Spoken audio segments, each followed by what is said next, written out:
Thibaut de Sachi est à distance avec nous. Nicolas vous demande: bonjour, j'aimerais comprendre un peu mieux le fonctionnement de la crypto Tron qui est en hausse lorsque le marché est en baisse. Thibaut, qu'en pensez-vous? Oui, bonjour Santa, bonjour à tous.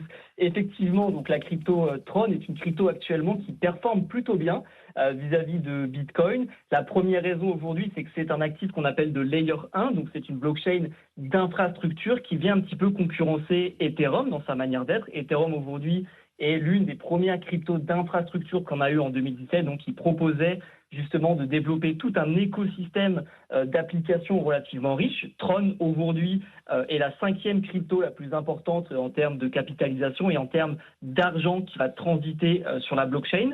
C'est marrant parce qu'en Europe, on n'en entend pas énormément parler. C'est une blockchain qui est quand même plutôt côté asiatique, là où on a des blockchains comme Ethereum ou Solana qui sont un petit peu plus européennes, voire américaines. Donc c'est pour ça qu'on en entend un petit peu moins parler.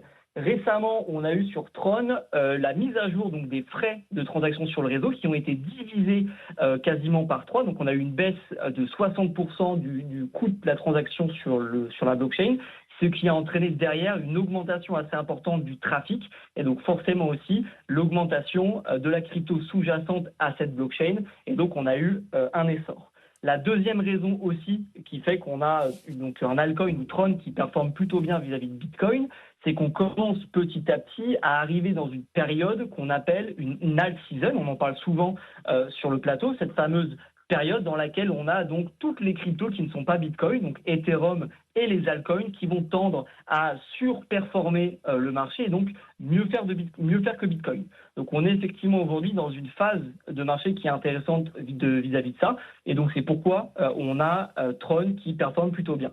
Troisième raison à ça, c'est bien évidemment aussi le fondateur, donc John Stinson, qui est un entrepreneur crypto assez connu donc à Singapour et côté Asie, qui souhaite aussi, pour sa blockchain, révolutionner le système SWIFT, donc aujourd'hui d'échange interbancaire qu'on a dans le monde. Donc c'est un projet qui est extrêmement large, qui est très ambitieux, mais en tout cas, c'est l'une de ses visions qu'il porte aujourd'hui dans ses contenus et dans le marketing qu'il peut faire autour de sa blockchain. Et donc, ça participe aussi à l'essor et à l'appréciation du token qui est effectivement récemment en forte hausse. Maintenant, important de rappeler, les altcoins sont des crypto-monnaies qui sont spéculatives et qui ont des caractéristiques de volatilité, donc à la hausse et à la baisse, qui sont plus importantes que Bitcoin. Donc, il faut rester prudent sur ces cryptos-là et bien évidemment investir une part raisonnable d'une enveloppe en crypto sur cette typologie d'actifs qui est effectivement relativement volatile et qui bouge beaucoup sur les cours. Et il y a de plus en plus effectivement de personnes qui le disent, qui différencient bien Bitcoin d'un côté et les autres cryptos de l'autre. C'est effectivement intéressant de rappeler que ce n'est pas du tout ni la même stratégie, ni les mêmes usages, évidemment.